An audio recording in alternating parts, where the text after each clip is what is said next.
Okay, waiting for Twitch. Twitch has accepted the stream. I really wish Twitch wouldn't delete content after A 2 week. weeks. Yeah. Mick has, YouTube has accepted the stream.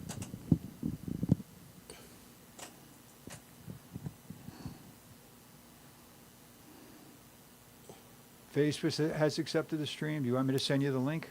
Yeah, just send it to me. All right, coming up.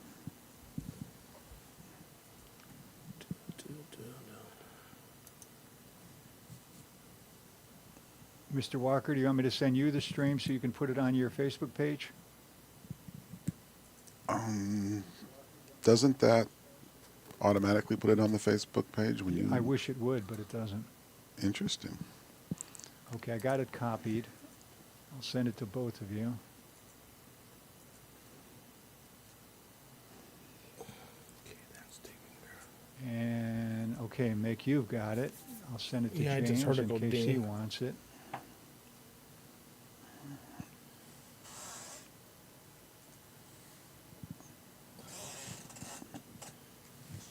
And now James has it.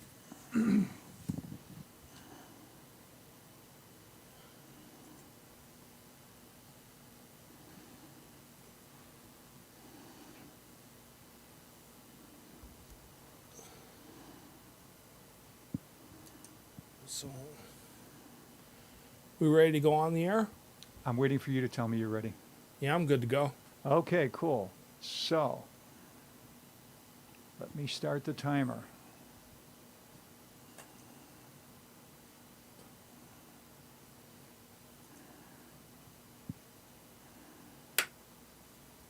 You are on the air, sir. Hello, everyone, and welcome to Mick's World with my guest, Mr. James Walker. Woo! So, sorry to ambush you at the last moment for this. That's all right. As I was told, you like wrestling, so we'll jump into a few of the wrestling things. What did you think about, what was it? I think it was Night of Champions, wasn't it? Yes. What was your overall opinion of Night of Champions? Well, unfortunately, I haven't watched it yet because I work like a crazy fool. But the controversy that I am at least somewhat familiar with is this whole thing of 3 belts turning into 2, and so 3 belts turning into 2. Roman Reigns had 2 belts. They made up a new one to give to Seth Rollins. Yeah. They're merging the 2 belts that Reigns has been walking around with into one, and they're going to premiere his new single unified championship, except they just made a new one, so yeah.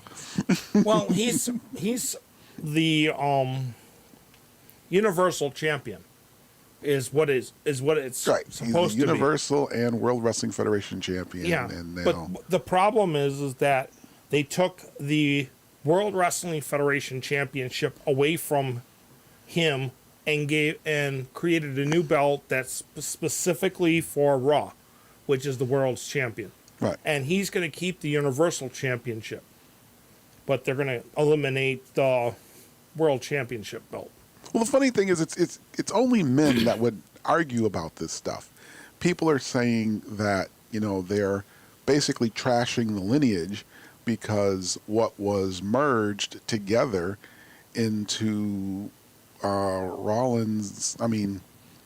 Reigns' situation was the WCW title. Yeah. And that would, between the World Wrestling Federation title and the WCW title, those are the things that have a lineage. And now they're making up this new thing that has no lineage, but is now going to go by the name that the WCW belt used to have, and so it's all kooky. The one that gets me is you've got Rhea Ripley.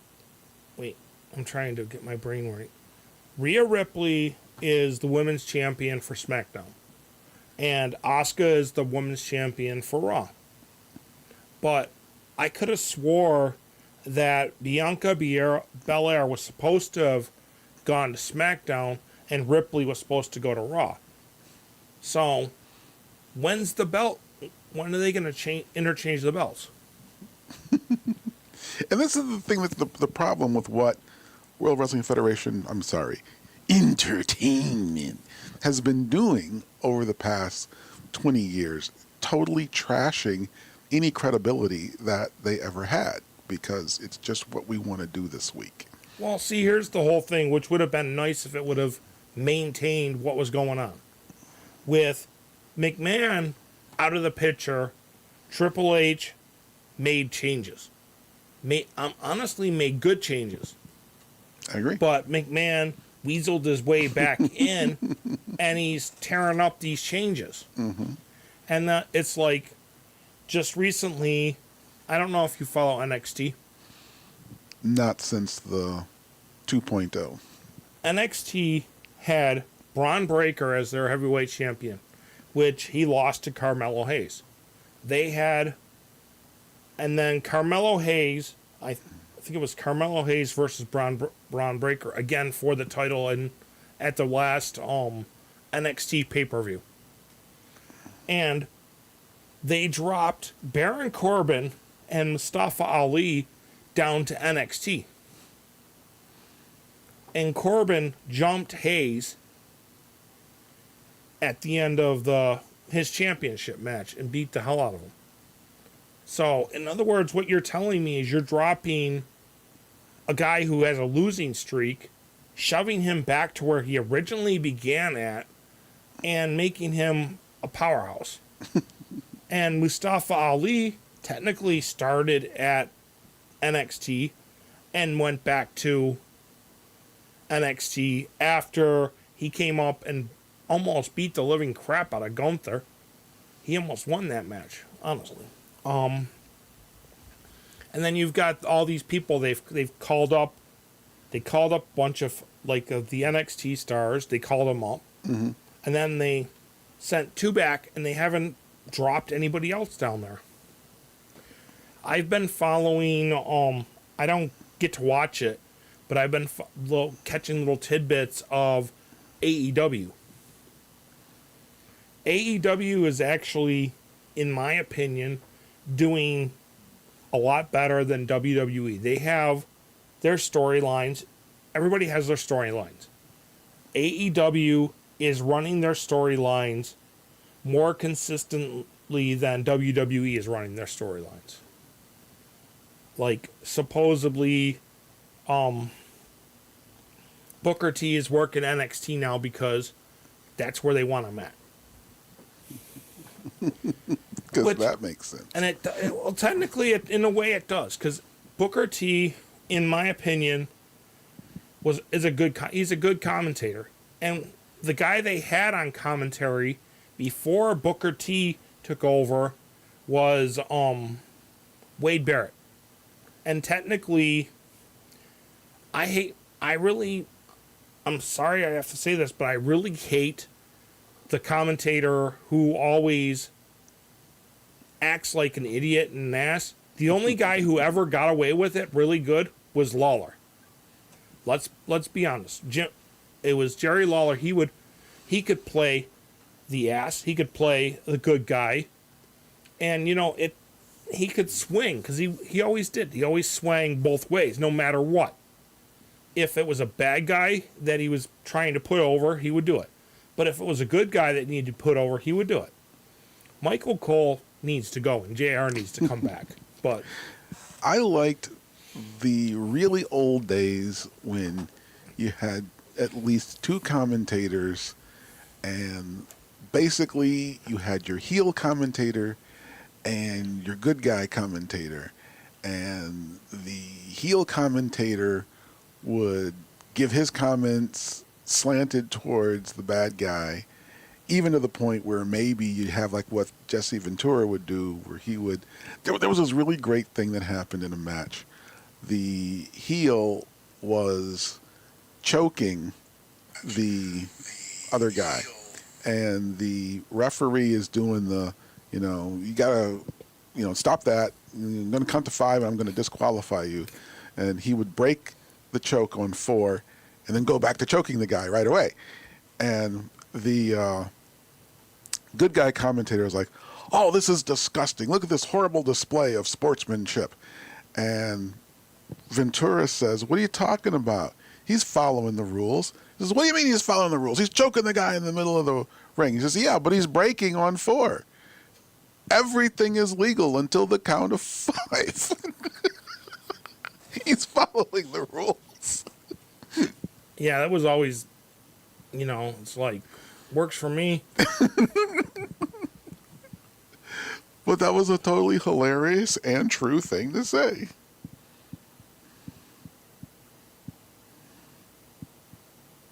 Like I said, it works for me. And then you've got, like, okay, perfect example. Like I said, they've been following the storyline a lot better than most of them have. Right? And you've got your good guys, you got your bad guys. Why can I not share today? What the heck is going on?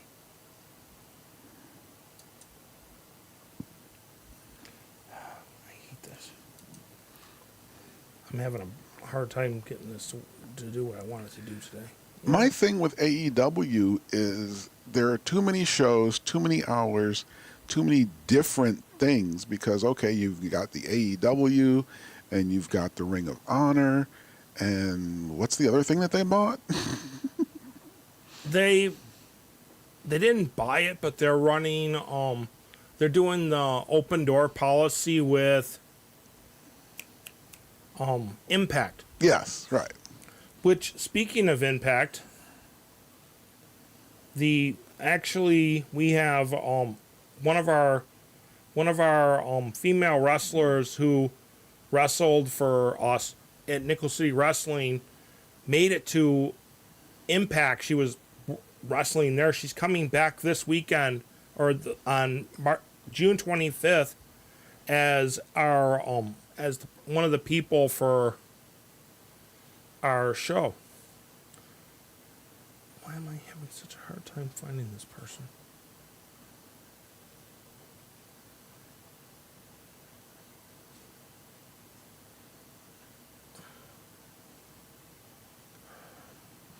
Well, I think one of the biggest problems we have in wrestling today is just a glut of content. And I'm just talking about the televised stuff. Obviously, WWE Network is everything under the sun that McMahon has purchased from the videotape libraries of everybody under the sun. But the point is we now have, new content from everywhere, 2 hours here, 3 hours there. Yeah. And it's gotten to the point where what rabid wrestling fan would even want to watch all of this content? I have the Peacock network. I have Peacock Premium Plus. And I watched all the older stuff because I grew up watching Mid-South Wrestling when it was, Cowboy Bill Watts was in charge. I watched that when I was a kid. And then I went from, I'm dating myself, but we'll leave it there. I watched, I used to watch, my Saturday mornings consisted of WWE Superstars, and then into the evening it was WCW, but it was... Yeah, Georgia Championship Wrestling. But it was also their TBS show. I watched their TBS show, and then it's like, and this is really dating myself, I was watching Tuesday Night Titans before it became Raw. And the best one out of that one was the day Andre the Giant put his hand over Lord Alfred Hayes' face. But it's like, I was the guy who would sit there and yell at the TV. There's somebody running in, it's like, watch, he's going to jump you in the back. Yeah. And my mom would be like, if you keep doing that, you're not watching wrestling anymore. And then I'm used to, that's the kind of stuff. And like I said before we came on the show, I run security for Nickel City Wrestling, which is an independent group out of the Eastern Hills Mall. It's one of the independent groups in Western New York. You have Nickel City Wrestling, you have Empire State Wrestling, Buffalo Championship Wrestling, Upstate Professional Wrestling out of the Rochester area. And then there's a bunch in the Jamestown and lower part of New York. I call it the lower part because that's the only way I can put it down. Southern tier. But we got like right now our heavyweight champions, or our heavyweight tag team champions, is a bunch of guys out of Rochester. They're called Greed. Our Nickel City, our Silver Linings champion is a guy by the name of Cyclone Jones.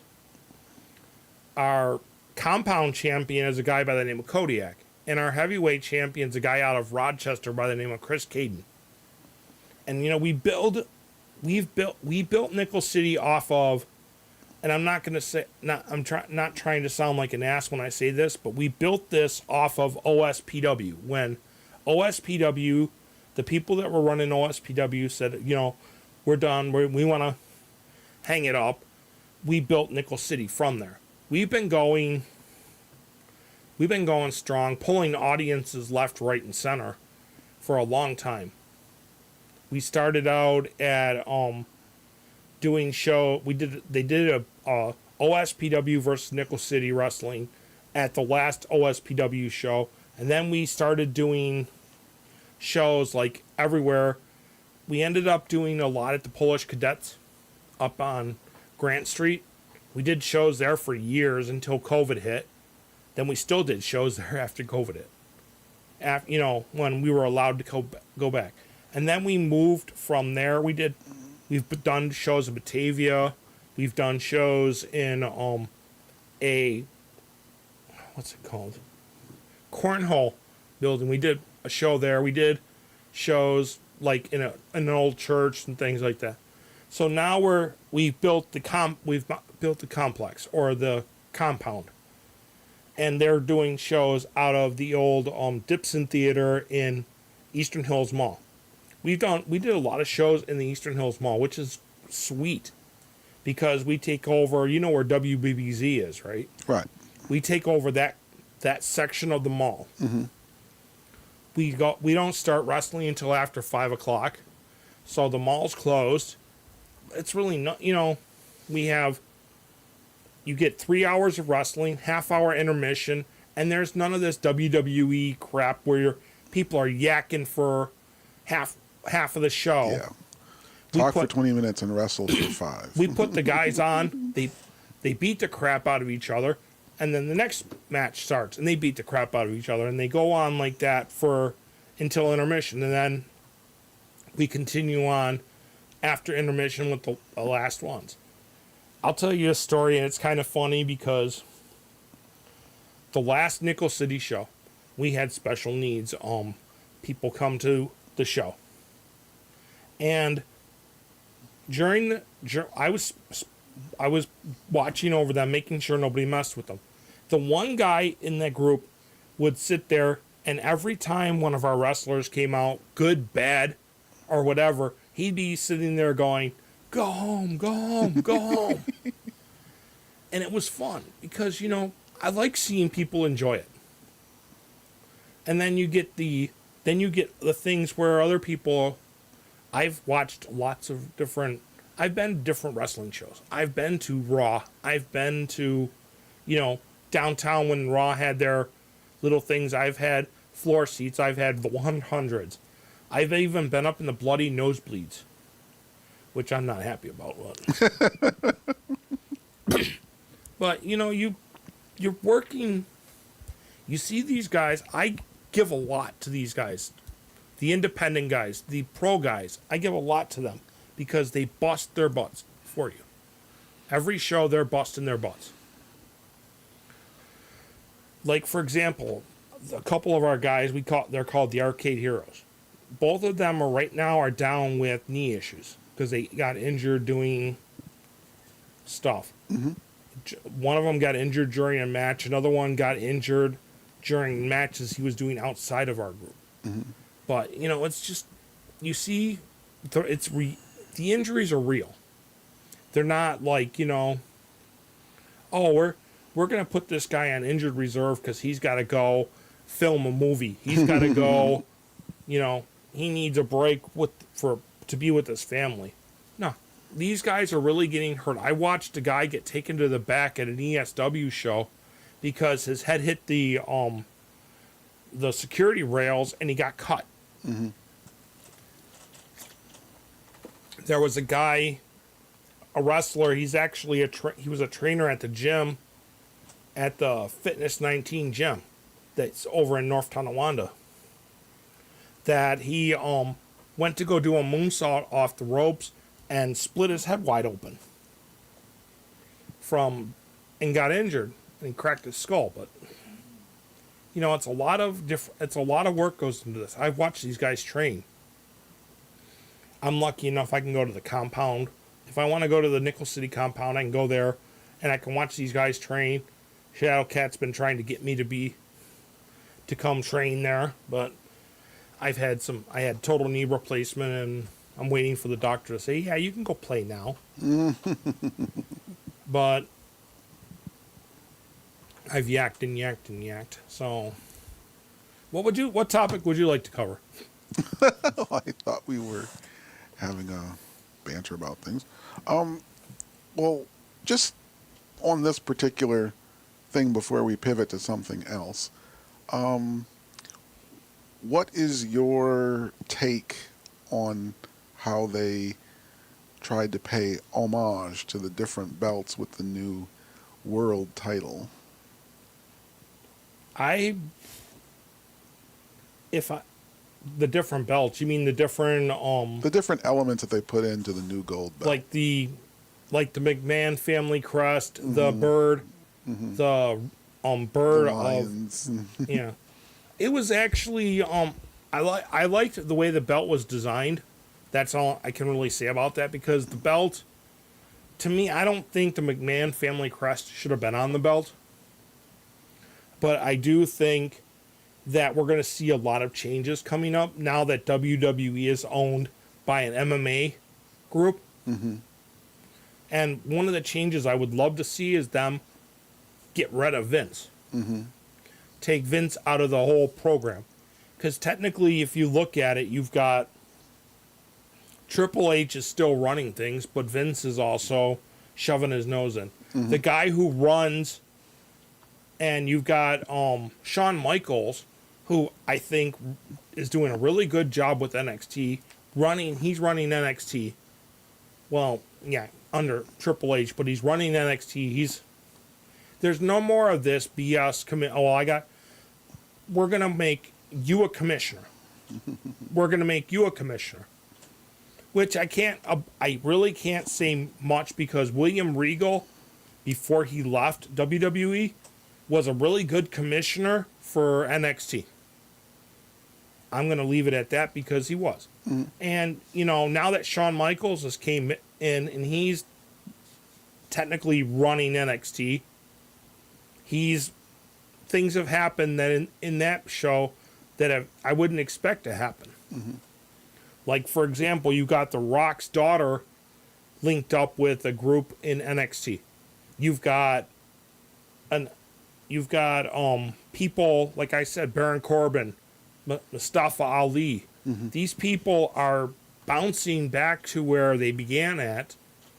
Like, there's another wrestler. Actually, he went from NXT, he went over to AEW. He's part of Swerve Strickland's group. Mm-hmm. He used to be one of Joe Gacy's goons. Let's put it that way. Joe Gacy runs a group called Schism through in NXT, because they're out there looking to make everybody happy. The guy's a bloody lunatic. He's more refined. He's a little less refined than the Bray Wyatt character, but he's just creepy. Like, I don't know if you ever watched Lucha Underground. Yes. Some of the guys that are in WWE were actually in Lucha Underground. Like if you're looking at Ricochet, Ricochet was Prince Puma. Damian Priest was a character in the Lucha Underground. And who else was there? There was a couple others. And then you've got, it's really nice to see them move on. And then you've got Rey Mysterio, who at this point in time, he's the smallest guy in. He's always been the smallest guy in wrestling, but he's small enough that he should be getting pummeled left, right, and center, but he's not getting pummeled left, right, and center. Well, he's also very well muscled and built. I mean, it's at least credible that he might be able to put up some offense. He's just small. Short. You know what I would like to see WWE do is actually pull midget matches back. Bring back some midget matches, and then there's still Hornswoggles out there. He's wrestling in different groups. They need to pull back in some midgets. Well, I should say little people, because calling them midgets is not politically correct. Oh, whatever. But you bring them back, because they were the comic. Even though they were serious wrestlers, they were the comic relief.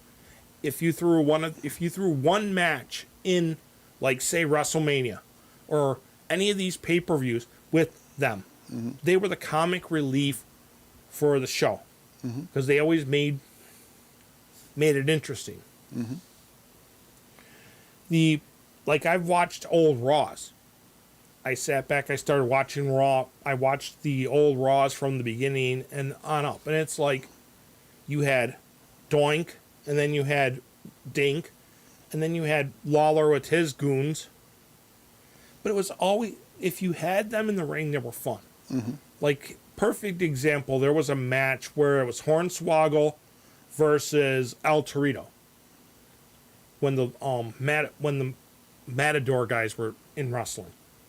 And that was a interesting match, because they actually got some little commentators who did, like Jerry the King Lawler, JBL, and Michael Cole. And they put them at a little announce table ringside. But it was interesting. Lately, like, okay, let's be honest. You got Sasha Banks. Or not Sasha Banks. We'll talk about Sasha Banks for a few seconds. Sasha Banks wrestled for New Japan Wrestling. She had a match with an AEW person, lost, and she hurt herself. And you can see footage of her being carried from the ring by one of the guys from New Japan Wrestling, and he just picked her up like she was nothing and carried her out. Right. And you almost thought, if you looked at it really closely, you almost thought that she wasn't injured and it was her boyfriend or her husband who picked her up.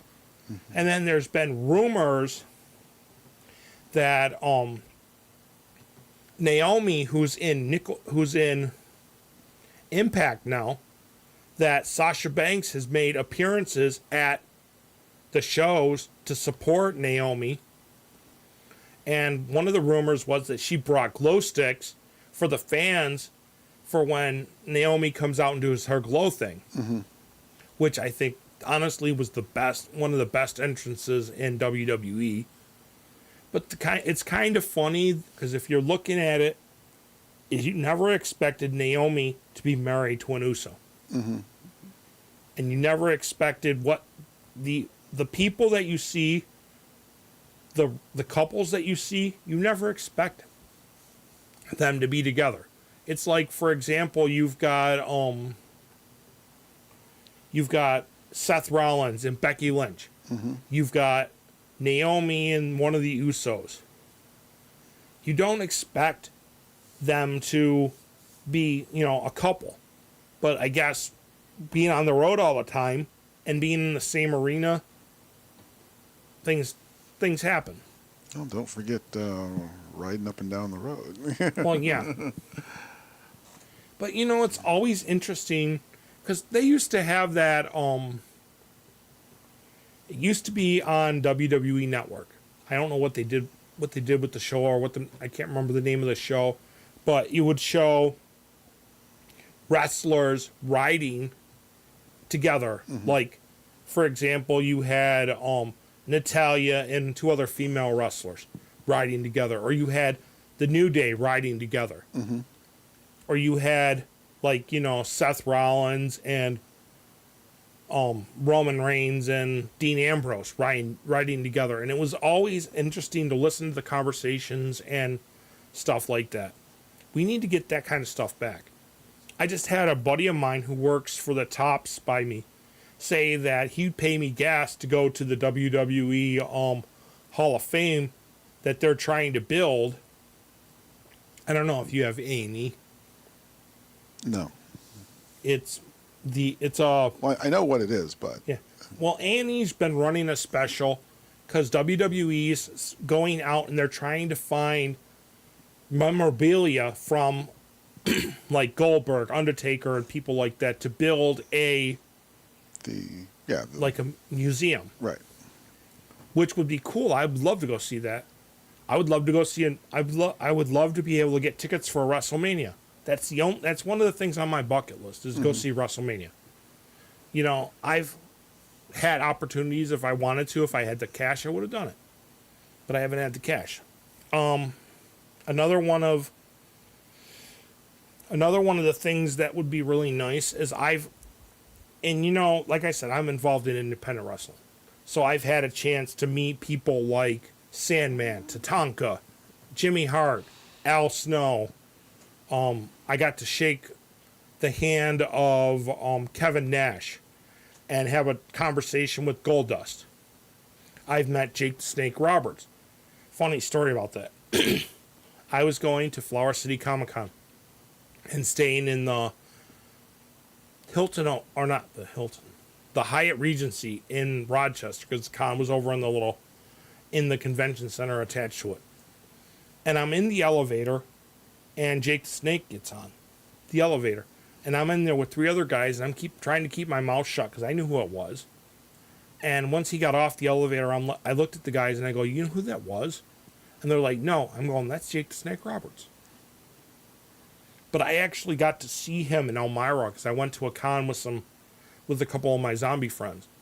We were working the con. I got to sit in on his Q&A. And I asked him, "Who has been your toughest opponent yet?" His answer kind of surprised the living shit out of me, but, that's different. He said, "My alcoholism and my drug." Figured he'd say my something like that. alcoholism and my drug use Yes. was my toughest opponent. But then he was turning around, and then, he let that ride. But then he also made comments about him having to wrestle Andre the Giant. And he said, Andre the Giant drank so much wine that if he sat on you, when he sat down on you, he made an effort to fart on you and leave a red stain on your skin from the amount of wine he drank. And he blamed us fans, and Jake the Snake blamed us fans for trying to get him killed by telling him, "Get back in the ring with Andre, get back in the ring with Andre."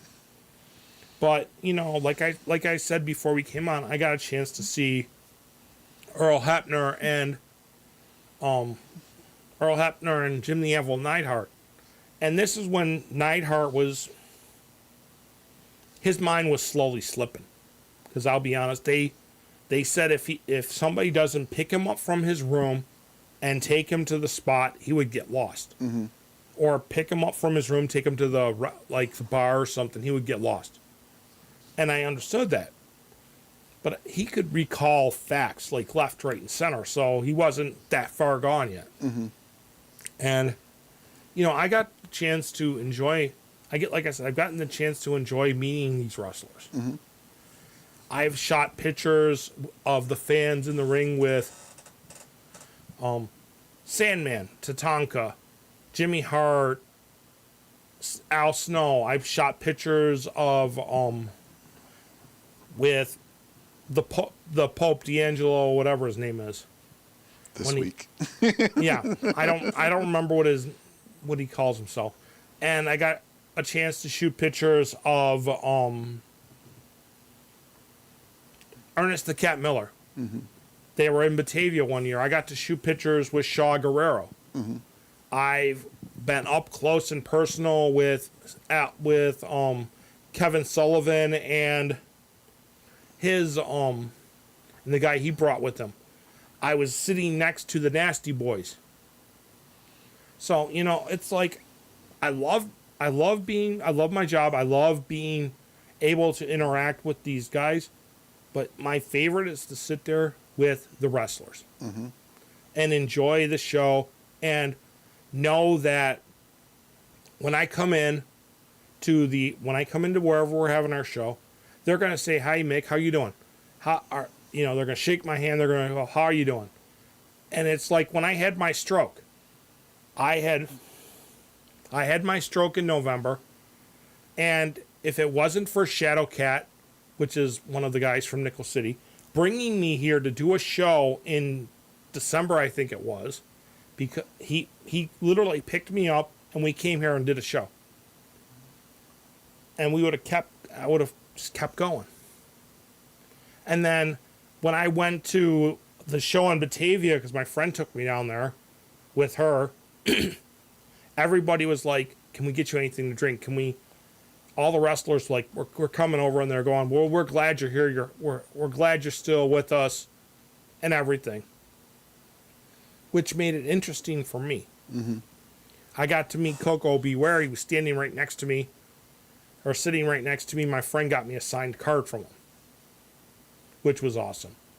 You know, and it's like, I've really pushed my limits and trying to keep physically active enough to do this. I've had my naysayers, and I'll be the first to admit I get messages on a daily basis on my Facebook Messenger telling me I should sell my photography gear and give up doing photography because my photography sucks. But they don't understand. I did photography for a program called the Odyssey Project. One of my photos that I took was featured in the New York Times as the lead photo for the Odyssey Project. While I was laying in Buffalo General, the guy who ran the Odyssey Project messaged me asking my buddy's name and number so they could contact him to get permission to use the photo. And it was like, nice. It's easy for people who do nothing to tell people who do something to stop doing anything. You know, I'm like, I'll be honest. I'm my own worst critic when it comes to my photography. I literally look at my photography and sometimes I say it looks like crap. But other people look at my photography and they say it looks really good. I captured really good.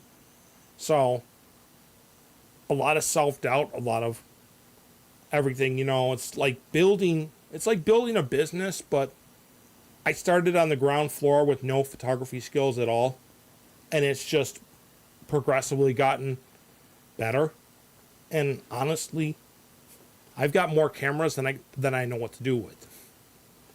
I literally walk around a con with two cameras, at least 7 lenses, a crap ton of batteries, and if I decide to bring out my Canon 5D Mark III, I carry around that camera with its lens, an extra camera with another lens, and batteries up the EHA. And you're talking heavy, a lot of weight. When they gave us the Canon 5D Mark III without any extra appendages that I put on it, that thing at least weighed 5 to 10 pounds on its own. That's with the actual body of the camera and the lens itself. It was like maybe 10, 15 pounds. And you're walking around with this thing around your neck, hanging at a level, and it's like every time you move it, you can feel it. But I added a vertical grip to it, which allows me to have 2 batteries. And instead of having to take my camera when I want to shoot, you know how when you normally shoot a camera, your button's over here, you just hold it up. Instead of having to go like this with it, the vertical grip lets me turn the camera on its side, and there's a button where I can just I can work the shutter from there. And, you know, it's a lot of, for me, I love my camera. I did a really good photo shoot at Botanical Gardens at night, which was, because I belong to the Veterans One Stop program. They got us tickets to be able to go into the Botanical Gardens when the Botanical Gardens was running their night show. Mm-hmm. They also got tickets one time for the Elton John concert that was here a few years ago. Mm-hmm. And one of the hockey players who no longer plays for the Sabres let us have his personal box for the concert, which was nice. I've done escape rooms. We've got a D&D group through the Veterans One Stop. We've got a photography group through the Veterans One Stop, and all this stuff, you know. Plus, I do superhero. I work with one of the superheroes groups. I work with the zombie group. So, I'm trying to keep my schedule full and do my radio show every week, and it's like catching up. Trying to stay caught up is hard. Mm-hmm. I'm sorry I yak too much, but when I get on a roll, I just start flying. Well, there is an interesting thing that happened recently in, as I say, national news. The state of Kentucky has instituted a 50-50 parent custody as a default. So instead of the default being the woman gets the kids and the money, it's now 50-50 custody. Now, of course, to keep the feminists happy, she's still going to get paid child support, even though it's 50-50 custody. But anyway, that at least means the father's going to see his damn kids. Finally? Finally. And a weird thing happened. Now that there's 50-50 custody as a default, suddenly divorce filings have reduced. And so have domestic violence reports. I mean, what do these things have to do with each other? It's a mystery. You know, I'm ex-military, so I've seen. When I was in the Navy, we were asked the question because we had to sit through a domestic violence thing, and the question was, which military branch has the most domestic violence incidents? Okay. And you go through that and you look at it, and you would figure that it would be something like, you know, Air Force or Army. But it's not. It's the Marines. But then you also look at it because what they do to you in Marine boot camp is they take a human being, strip it down to nothing, Make you an orc. and rebuild it into a robot Right. that is designed to fight, kill, follow orders. And then you release these guys into public after their service is over, and they don't know. They don't return them to original. Yeah, they don't. Well, technically, they don't go in and they don't reset them Right. back. And some of these guys don't know how to live without that order. Let's put it that way, like that stringent lifestyle or that order that they were in when they were in the military. Well, I think the bigger problem is that they have a sense of order. And the problem that you have in the real world is, what is it that a man can do to check a woman who is out of order? Yeah, that does make it hard. But then let's look at it also this way. And I'm not exactly sure on my statistics, but I'll be honest, it's like every 21 hours, I think it is, or something like that, a veteran commits suicide. They if you look at it, okay, let's seriously break this down for a second. Veterans commit suicide more than normal people because they don't know how to adapt to civilian life. When they come out of the military, there's no, for lack of a better term, there's no re-education program out there for a veteran. Plus, the care sucks. I'm being dead serious when I say the care sucks. Because, like, for example, go to the VA hospital in Buffalo. You're looking at the doctors have like 360 some odd people on their list of patients per doctor. And I'm sorry, but you walk into a shrink's office, for example, you walk into your shrink's office, he sees you maybe 10 or 15 minutes. Then he's on to the next one. You walk into your counselor's office, you get an hour with your counselor, but then you walk out the door and whatever you opened up while you're, or whatever sores you opened up that are bleeding are not closed in that hour. So you're walking out bleeding to death on mentally bleeding to death in a way. Well, I would say when it comes to the VA system, it reminds me of the James Bond villain. Well, I hope you don't expect me to talk. No, Mr. Bond, I don't expect you to talk. I expect you to die. Yeah, and you know, I'm gonna say this, and and I've said this numerous times. The veterans are treated worse than illegal aliens and prisoners. Yes, we have everything we need in one building. We have an operating room, we have vision, dental, orthopedics, and stuff like that, but we're still technically we're treated subpar to a prisoner or an illegal alien. Well, after all, you are an enemy of the state. Yeah. And you know, I've said this a lot of times, and I've said this to a lot of people. It's the truth. We bust our asses. We swear an oath that never quits. When we sign our enlistment papers, we sign a contract with no expiration date. Like, say, for example, a guy gets out of the military.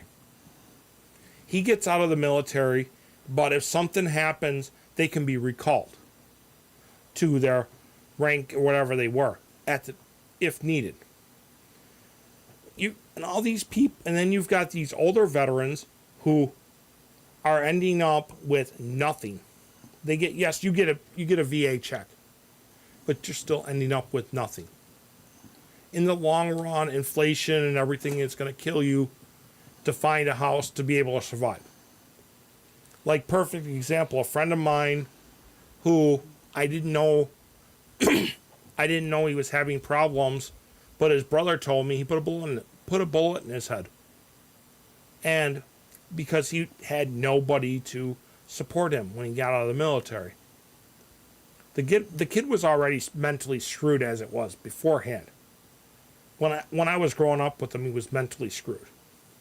But he was military, he came out, his wife left him, there were some issues, I guess, and then he decided suicide was the only solution. Which the running joke for a long time was, how did a bullet get through that thick head of his anyway? Because the kid had a head of stone. But, you know, that was and I feel bad for his family. I feel bad for his kids and his ex-wife. But if we gave better care to our veterans, we gave better care to our people with mental illness, you'd see a biggest change. Like, for example, I was up in Canada just recently, and I read something on Yahoo that the Canadians have issued a travel advisory to their if you want to call them residents, that coming to the United States, they have to be extra careful because of the United States has so many mass shootings right now. They did research. The research from what I read said just since beginning of 2023, we've had we had 200 mass shootings in the United States. And I'm like, funny, because I haven't heard of 200 mass shootings. But then you also look at it where there's a lot of things that go on, and it's honestly true. They need to do a better check and start dealing with the issue of these people that get their hands on guns and they're saying, "Oh yeah, gun control, gun control." It's not gun control that needs to be done. What needs to be done is you need to, one, the legal owners of guns need to feel like they have a voice. They don't. Some of them feel like they don't have a voice. They need to start secure, and these weapons, the guns need to be secured. Because technically, New York State has that SAFE Act, and they say, well, you can this is an assault weapon if it's got a pistol grip on it, if it's got a magazine, so. But I walked up when that SAFE Act was announced. I walked up to a North Tonawanda police officer in the park and I asked him, "What is considered an assault weapon?" You know what his comment to me was? "I don't know. I would have to go back to the station and look it up." And the funny part is, this can be considered an assault weapon. A snowball can be considered an assault weapon. When I was helping teach hunter safety, we did a thing with our class. We took one of the guns that we had to show the students. We laid it on a table next to a student. There was no magazine, no round, nothing. And my ex-father-in-law would sit there, he'd set it on the table next to a student, and he would look at the gun and he'd go, "Assault her. Assault her." And the gun wouldn't move, and my ex-father-in-law would get more animate about it. And he goes, "I told you to assault her." But then to make the point, to run the point home, is a gun, a pen, a knife, anything is an inanimate object until it's in the hands of somebody. Then it can be considered an assault weapon. People forget the fact that this country was founded by people who were overthrowing their government. Yeah. And it's like, you'll hear people say, "Well, America, why hasn't America been invaded yet?" The real reason why America has not been invaded is because the foreign countries have heard the rumor that there is a gun behind every blade of glass, right? Blade of grass. It's like the forget the dog, beware the owner. Yeah. In the United States, it's not just the military you have to worry about. It's the actual people. It's those rednecks up in the woods that don't mind about shooting you. If you seriously think about it, and I've heard this said before, is that the United States has more veterans that know how to use a gun or use a weapon than any other country in the world.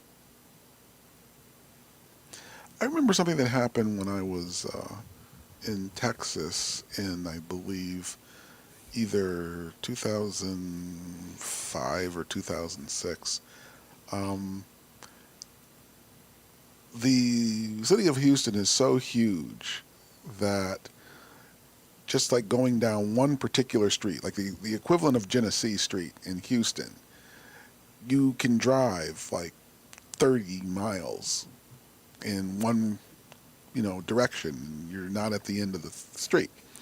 So they have these accordion buses because they're so huge. Yeah, I've been on some in Washington State. And so there was an express bus to bring people from the outer portion of the city into the downtown. Some crazy fool thought that it would make sense to stick up the express bus just before it goes express, because you pick up every people, and then from this point on it's express into the downtown area before it stops to pick anybody else or drop anybody off. So he gets on like 1 or 2 stops away from where it goes express. And he's got a backpack and everything. And the driver just, closes the door and goes forward because obviously you got to fumble to find your change, whatever. We're not holding the bus up. So while they're rolling down towards the next stop, the guy comes out of his backpack with a gun and says, "This is a stick-up.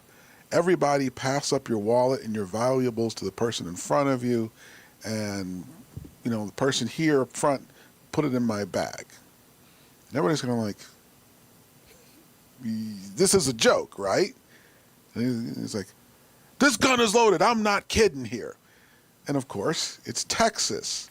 So people like pull their gun out and like, "What's that again?" And the guy says to the bus driver, could you just like let me off at the next stop? And the driver's like, "For real?"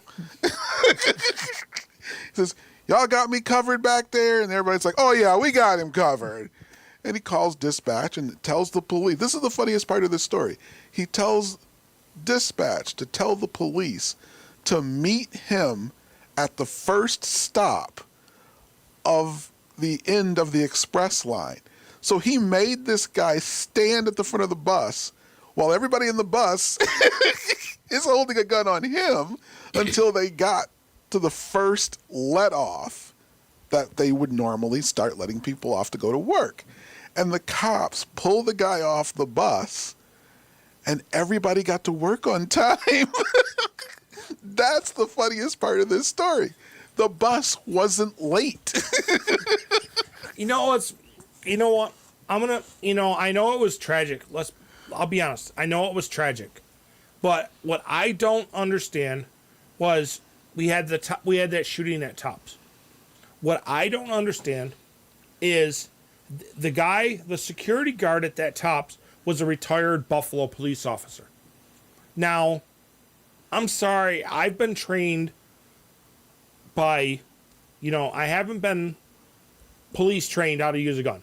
I learned my shooting from an ex-military sniper and ex-military, and I learned how to shoot a gun in the military. So, my question is, if you're, say for example, you're the security guard and a guy's coming at you, you put 2 in his chest and he's not stopping. Where are you gonna shoot next? Well, obviously, it's time for a headshot. Yeah. And it's really funny to me because when they say, "Oh, he was wearing body armor," he was wearing all this body armor. But here's the thing: they show a picture of the police bringing him out of Tops. He's not in body armor. He's not. There's nothing that shows he was wearing body armor at all. So, where's the body armor at? Well, we all know that we can't trust what the media tells us. But that's what I'm saying is they showed the picture of the guy being brought out by the cops. Mm-hmm. It was a still picture, and I could look at him. And even, I'm sorry to say, even if you're wearing body armor, and I've seen this on TV, I've seen this in actual, real life, because it's happened a couple times where I've had to respond to calls when I was a volunteer fireman, where a police officer was shot and he was wearing his bulletproof vest. That, even getting hit by a bullet, even a small caliber, is going to hurt like hell when it hits that body armor. Oh, yeah. It's one of the things that I really love about the movie Kick-Ass. There's the scene where he tells the girl, this is just going to hurt a little bit. I'm not going to lie to you.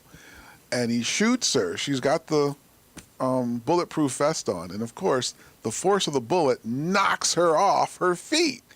And he's like, "Okay, I lied. That was a 357. But that's the thing. Yes, even if he had body armor on, getting shot would have knocked him over, and it would have hurt. It would have hurt like hell. I'm sorry. I've watched, okay, I do a lot of watching stuff on little videos on Facebook. And there's a guy that I haven't seen videos from him lately. But there's a guy who shoots different types of guns at different things because he's, like demonstrating, and gun companies send him different types of rounds. And there's a picture of him shooting like one of those gelatin molds with a gun and panels behind it. Right. And he starts out with a 22, works his up, he goes 22, 357, and then up to bigger guns. And you're watching this ballistic gel dummy taking these rounds, and a 22 is not going to go through. And you figure, okay, 357 might make some distance into it. But, and then you see him bring out these big guns. Like, and you just watch this dummy, and then after a while, the bullet goes through, and that's how things are. And we're actually off the air. Okay. Is when I killed that.